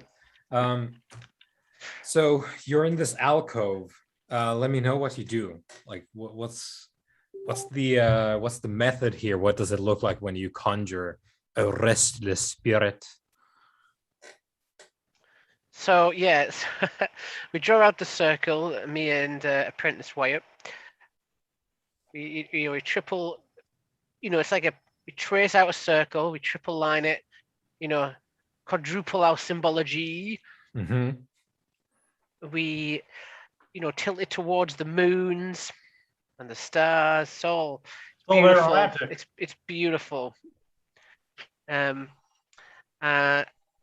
I'm doing this summoning incantation, I'm calling upon the blood of the streets, the loss of life, the hard decisions these people have had to make, the blood, sweat, and tears of desperation to conjure up one of these banditos of the underground of questionable morals, hoping that I can gain the truth.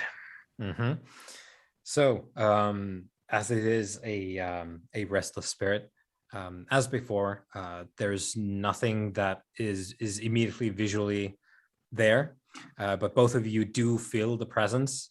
There's a slight leaching of warmth immediately that you feel, and then you do feel this kind of like air pressure almost as the presence enters the circle, and you hear a sort of thin echoing voice from far away that says, "Who calls upon me?"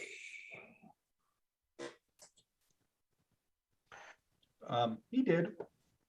One who seeks answers. Answers that have consequences.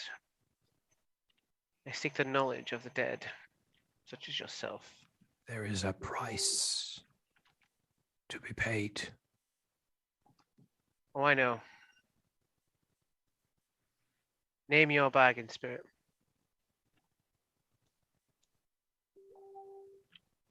I desire the warmth of life. I will give you what I can, and you will take me with you for a time. How long a time? Let me look in the rule book for spirits.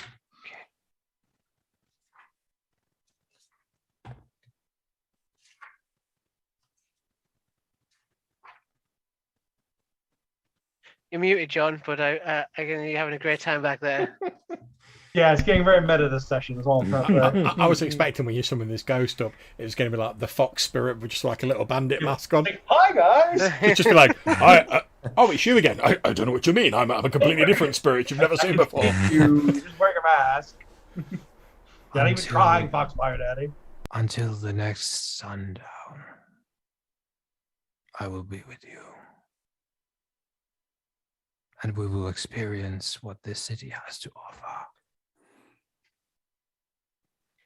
Now, just to clarify, Wheelmaster, does he mean me specifically? Yes, you're going to be Summoner. possessed by the spirit.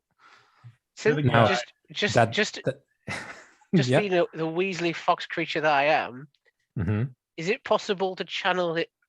There's something in the possession into my familiar. No. Since we are linked. Well, you could like not immediately. Like it's going to be above board here. But if you wanted to try and renege on your your contract later Didn't on, have renege, but you can always fuck shit up fuck or shit. fox it up. Fashion you fuck shit up. Yeah. Wait for Matthew to be like, well, I've always seen the contract as more like guidelines. Guidelines. What say you? If I allow you to feel the warmth of the dawning sun once more, I have my own conditions on your journey with us. Well, no doubt, but you like ale as much as any person. I have drank in my time, perhaps not as much as a dwarf. But But we shall drink again. okay. There shall be no killing. Who cares for killing when there is roasted meat, There shall be no whoring. wine, women as well? Drinking is fine, but no women, no killing. Surely you enjoy dance. You speak like one of the highborn. Aren't you falling out of the crib already knowing the steps? I was born of them, but I did not walk among them for long.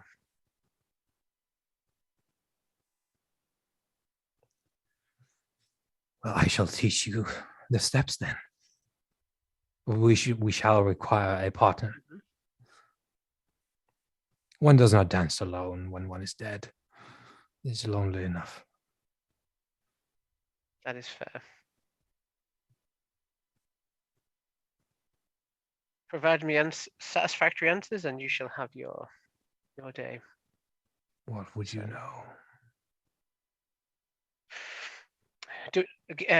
Carrie's question. Do we know the group? Back to the group. Does this group of bandits have a name? They don't. Okay. They don't have merchandise either. They don't have Come to the Bandito gift shop. There Get is your merch. there is a group of individuals below the city who are stealing from the city, poisoning the grain. Know of this? There's always been people stealing in the city. You're going to have to specify. Wyatt, could you provide a little detail for me? Or Ishmael? Yeah, no, I just I'll give him what we know about the bandits. Tell him Exactly. what information we're looking for. No. Numbers, location of the grain stores, if they have any. So the current inhabitants then. The current occupants, correct. Also, anything that can be gleaned about their motivations, whether it's purely like they're doing it for the money, or whether they started out because like they've got families to feed, etc. There's If they're redeemable, basically. there's a group of them. You mentioned grain. I suppose they do have a terrible large amount of sacks and such. I don't quite.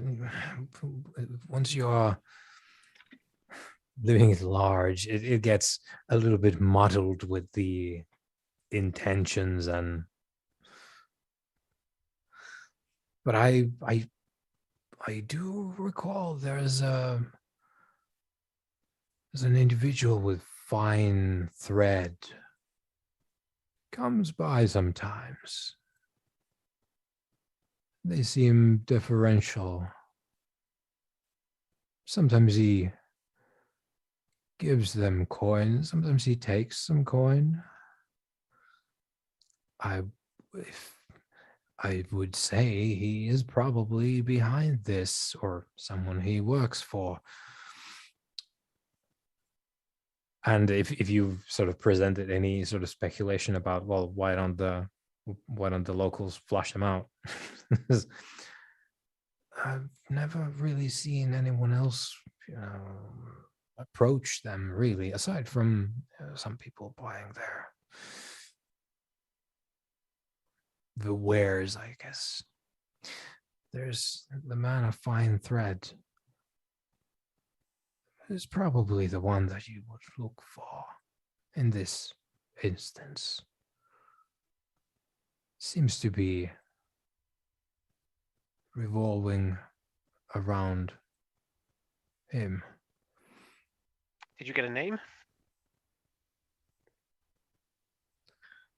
He's going to think for a bit, and you can feel the presence move around because it's not a fortress circle, so it goes about a bit, the alcove. This guy undead drunk? Is he? And he eventually, sort of, the voice returns, echoing again from some unimaginable distance. Some sort of factotum. What is his name? Breers, I think, is the man of fine thread. Carrying... What was that? They didn't have it in my day to carry around, but I do think it's the Miller's Guild ring that he has on. Guildman.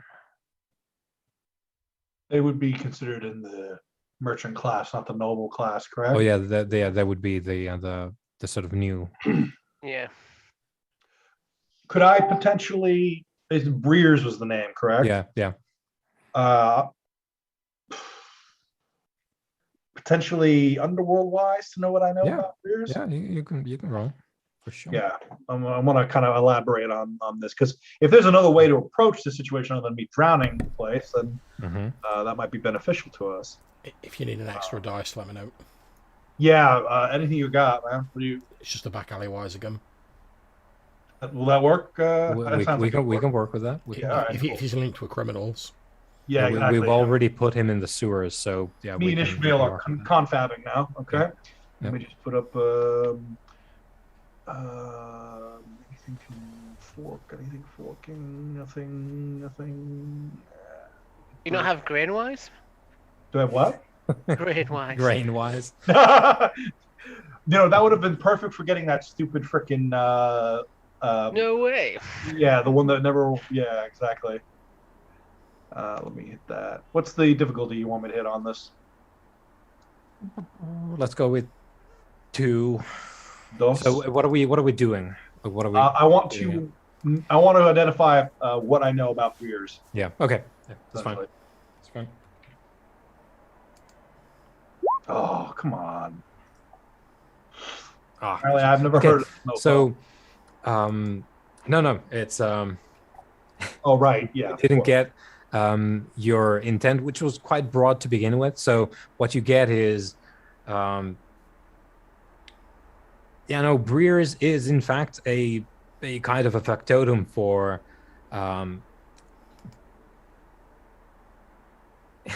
it's not even a kind of factotum, but you think back, the Miller's Guild.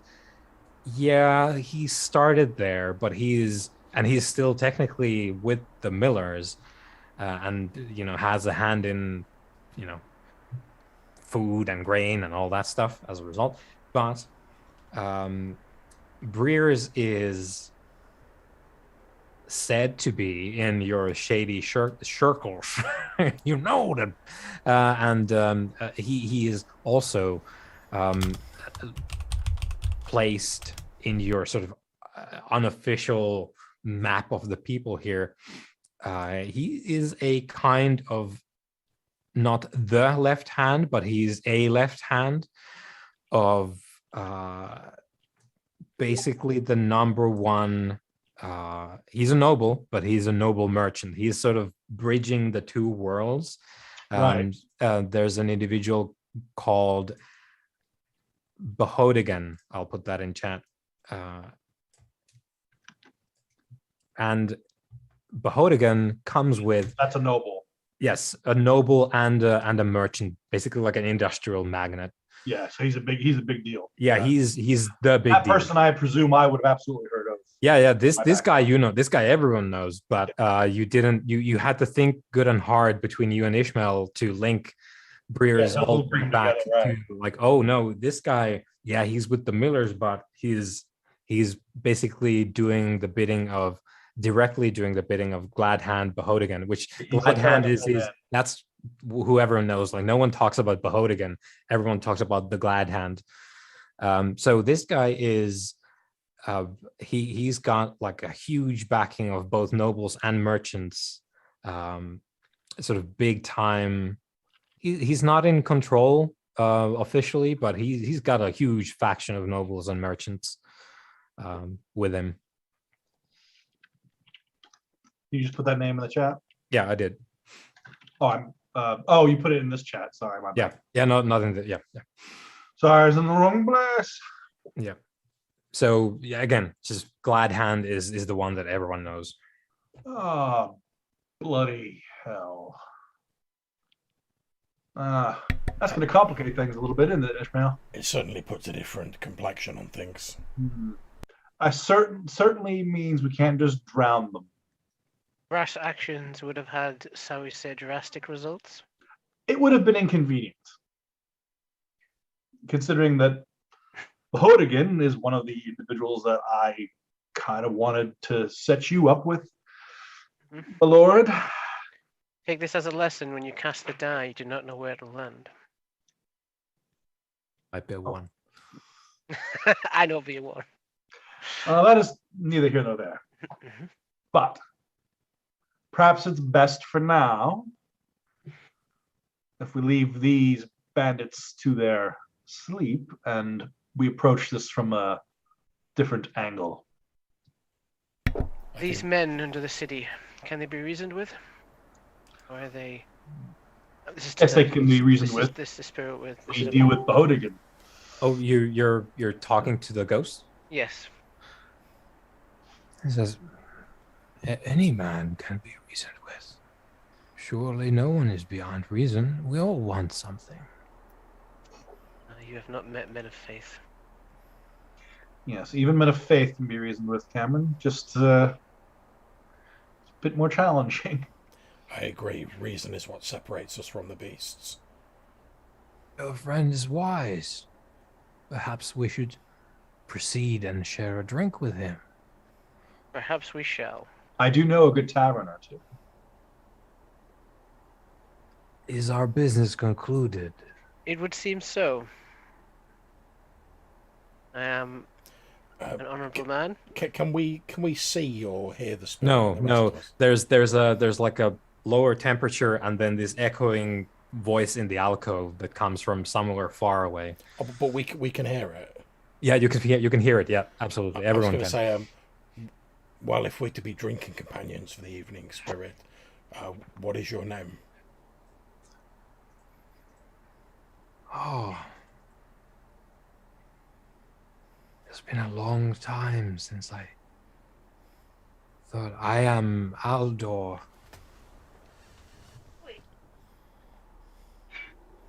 I'm pleased to be here with you. I hesitate to say meet, but... Indeed. Well, Aldor, you've paid your price, your part of the bargain. Now, it would be churlish of us to do less than pay our own. I don't know how. I don't claim to know how this works, Cameron, with you and the spirit. Assuming it has to be yourself, but let us about it and let us pay our bargain. I understand it's a ride along. This is to the Wheelmaster. Yeah. So it's going to now merge with Cameron. And you're going to get the until next sundown, so basically half a day at this point. Mm-hmm. You're going to get a trait called Possessed. Sweet.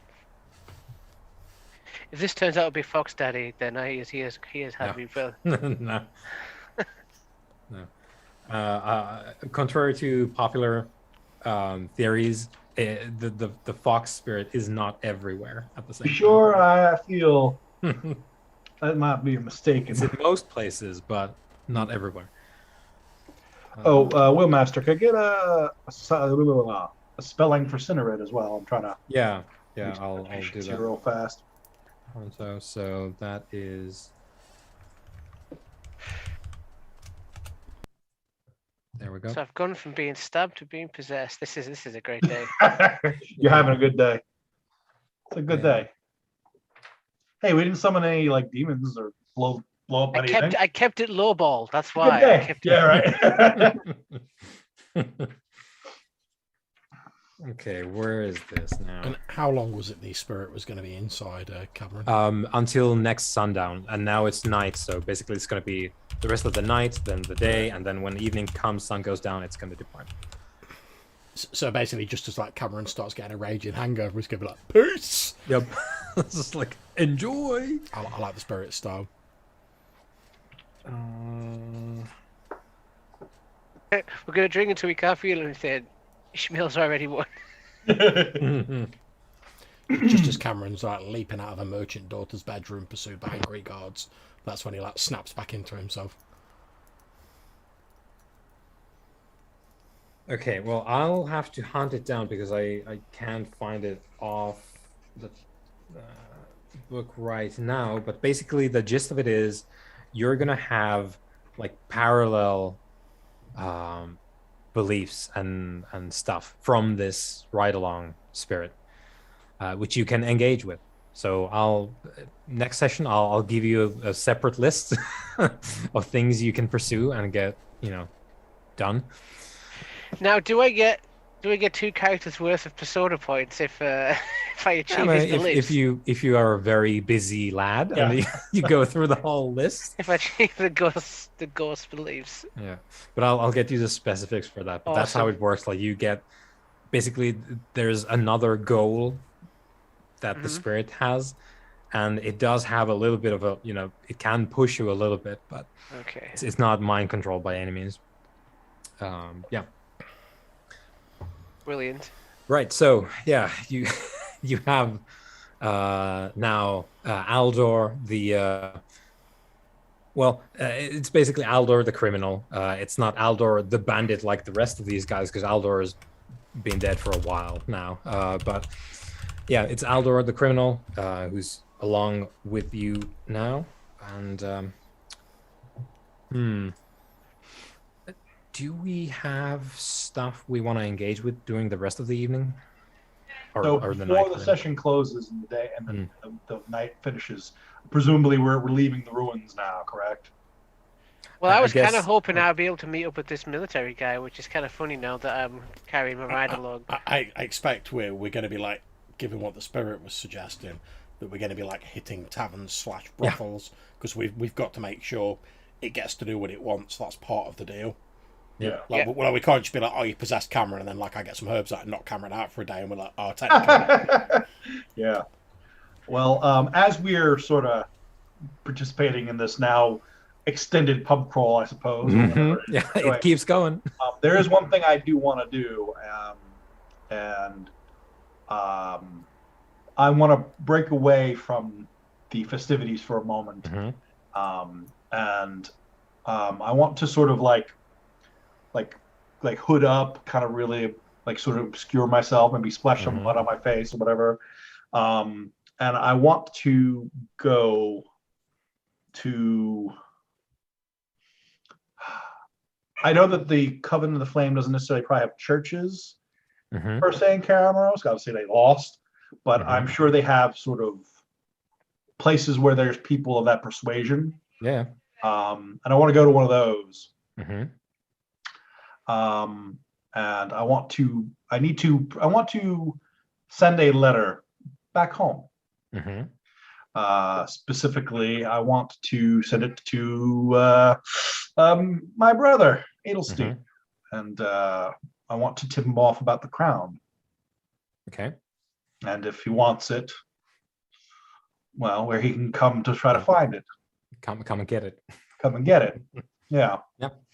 And this guy is your relationship, as I recall. So Yeah, doesn't- Adelstein's my brother. yeah, it doesn't take any roles. The communications are always there with relationships. So I mean, I hate him, but you know.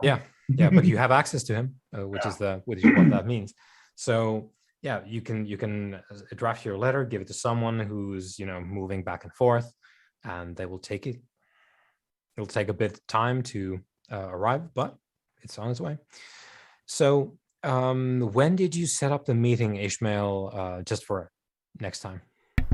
I think it'd probably be for the following evening. Right. Okay. Good. Anything else we want to do during the night as we go about and tear up the town? Gotta do some dancing. Yeah. Oh, hey, is dance a skill? Yes. Okay, so we all gotta do like on the floor. We all gotta try to do a dance together, like a zombie or something like that. Cowboy shuffle, whatever. Dancing is not really something I'm going to engage with. We're all gonna do it. We're all my physique doesn't really lend itself to like agile movements. Well, I might be able to do the thriller dance. That'd be about it. He's gonna make a convincing argument that Ishmael's joining. So back in Dulciriath, there was a famous dance that the nobles would do on formal occasions. That's It was right. quite the tear.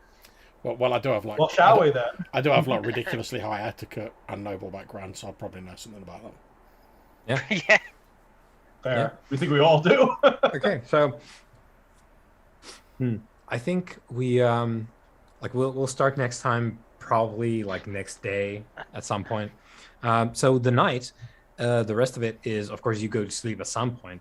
But what Aldor wants is good food, good drink, and he wants to go and dance. That's his itinerary. I will meet all of these demands for this. Mm-hmm. And I think, as you're starting to get tired, and the night is ending. He wants to go watch the sunrise. So you if you want to, he would like for you to climb up on some tall rooftop to watch it. Mm-hmm. And then probably go crash out, and then we'll start midday next time. Sweet. Yeah, I'll take him to probably one of the half kind of not destroyed but in disrepair churches that are in the city, and kind of clamber up. You know very well we're going to start off next session with Cameron start waking up in the middle of some brothel. How did I get here? Yeah. Just like the familiar just sat next to him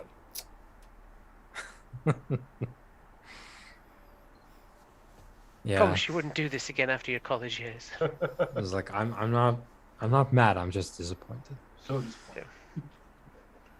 Right. So I think we'll wrap it up there. Great. Well, thank you very much for running that. Very much enjoyed it. Thank you very much for watching. Yep. Thanks for playing once again, and until next time. Okay, I'll stop this.